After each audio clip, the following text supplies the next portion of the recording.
दोस्तों नमस्कार। Chief justice of India B R Gavai के ऊपर सुप्रीम कोर्ट के अंदर हमला करने की कोशिश की गई।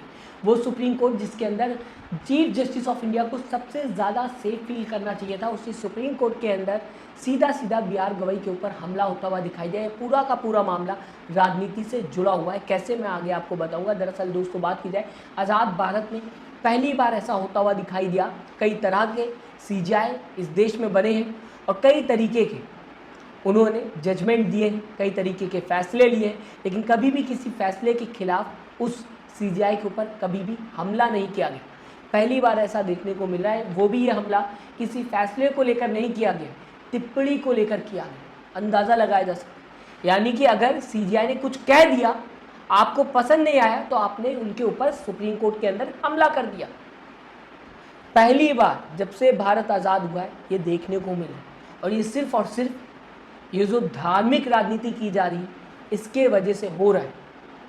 जो राजनीति कई सालों से होते हुए दिखाई दे रही है, जिसके तहत देश में आग लगाई जा रही है, नफरत फैलाने की कोशिश की जा रही है, वो नफरत वो आग सुप्रीम कोर्ट तक पहुंच चुकी है और आज उसका शिकार बनते हुए सीजीआई भी दिखाई दिए।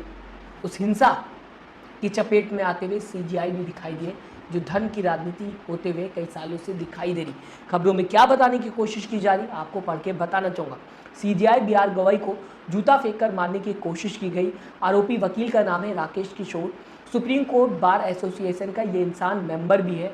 अलग अलग वेबसाइट में अलग अलग उम्र इसकी बताई जा रही है। करीबन 11:30 बजे के आसपास राकेश किशोर सीजीआई बी आर गवई के बेंच के पास पहुंचा और अपना जूता सीजीआई बी आर गवई की तरफ फेंकने की कोशिश की। हालांकि जूता बेंच तक नहीं पहुंच पाया, यानी कि हमला करने की इस इंसान ने कोशिश की, अपना जूता सीजीआई की तरफ फेंकने की कोशिश की। हालांकि ये जूता बेंच तक नहीं पहुंच पाया। इस बीच जो सिक्योरिटी वहां पर मौजूद थी उसने राकेश किशोर यानी कि इस वकील को पकड़ लिया। जैसे ही इस वकील को सिक्योरिटी ने दोस्तों पकड़ा, ये वहां पर नारा लगाते हुए दिखाई दिया, सनातन का अपमान नहीं सही। कॉन्स्टिट्यूशन की रक्षा करना इस वकील का भी फर्ज है, निष्पक्ष होना इस वकील का भी फर्ज है, सेकुलर होना इस वकील का भी फर्ज है, अगर ये काम अपना ईमानदारी से कर रहा है। लेकिन यहाँ पर सनातन का अपमान नहीं सहेंगे, राजनीतिक नारा कहा जा सकता है, राजनीति टाइप का नारा लगाता हुआ ये इंसान दिखाई दिया। क्यों लगाया इसने नारा, क्यों फेंका इस वकील ने सीजीआई की तरफ जूता, ये भी मैं आपको बता दूं दोस्तों, जो कि खबरों में बताने की कोशिश की जा रही है। दरअसल अगर बात की जाए, 25 सितंबर को सीजीआई ने लॉर्ड विष्णु को लेकर बयान दिया था, या फिर ये कहा जाए टिप्पणी की थी, जिसे लेकर विवाद देखने को मिल रहा था सीजीआई के खिलाफ सोशल मीडिया पर। काफ़ी ज़्यादा आलोचना की जा रही थी सीजीआई की। इसके बाद सीजीआई ने इस पूरे मामले को लेकर सफाई भी दी कि उनका जो कहना था, जिस तरीके से जनता देख रही है, उस संदर्भ में उन्होंने अपने बयान को नहीं कहा। उनका मतलब कुछ और था, जिसे जनता जो है वो गलत तरीके से देख रही है। सफाई देनी पड़ी सीजीआई को, और सफाई देने के बावजूद भी उनको जूता फेंककर मारने की कोशिश की जा रही है। आगे आपको दोस्तों बताना चाहूँगा, जबकि ये सब कुछ होता हुआ दिखाई दिया तो सीधा सीधा विपक्ष का ये कहना है कि ये सीजीआई पर हमला नहीं बल्कि कॉन्स्टिट्यूशन पर हमला है। विपक्ष ये भी कहता हुआ दिखाई दे रहा है कि कहीं ना कहीं जो आग लगाई जा रही है पिछले कई सालों से, वो आग अब सुप्रीम कोर्ट तक पहुंच गई है और इसका शिकार होते हुए सीजीआई भी आज दिखाई दे रहे हैं। दोस्तों मैं तो ये भी कहूँगा, गोदी मीडिया भी इसमें सीधा सीधा जिम्मेदार है, क्योंकि ये आग गोदी मीडिया भी लगा रही है। ये नफरत की आग, ये धार्मिक आग गोदी मीडिया, पत्रकार भी लगा रहे हैं, जो कि अपने आप को पत्रकार कहते हैं, चाटुकारिता करते हुए दिखाई दे रहे हैं। उनके वजह से भी आज देश के अंदर धार्मिक आग लगते हुए दिखाई दे रही है, जिसकी वजह से आज सीजीआई पर हमला हुआ है। सीधा सीधा गोदी मीडिया पत्रकारों को भी इसका जिम्मेदार मानता हूँ। आगे आपको दोस्तों बताना चाहूँगा, जबकि विपक्ष सीधा सीधा रिएक्शन देता हुआ दिखाई दे रहा है।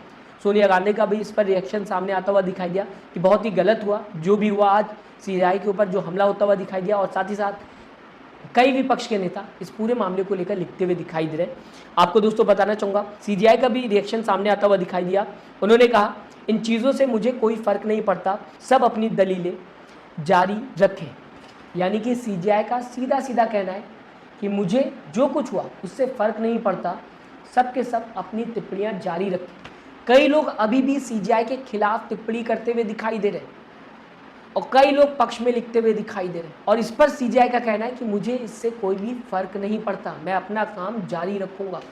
यानी कि जिसे मेरे खिलाफ बोलना है वो बोले, मुझे उससे कोई भी फ़र्क नहीं पड़ता। जिसने भी मेरे ऊपर हमला किया उससे भी मुझे कोई फ़र्क नहीं पड़ता। यहाँ तक कि आगे दोस्तों आपको बताना चाहूँगा, सीजीआई के शिकायत ना करने पर दिल्ली पुलिस ने उस वकील को छोड़ दिया, यानी कि शिकायत और एक्शन भी सीजीआई ने नहीं लिया उस इंसान के खिलाफ जिसने सीजीआई के ऊपर हमला करने की कोशिश की।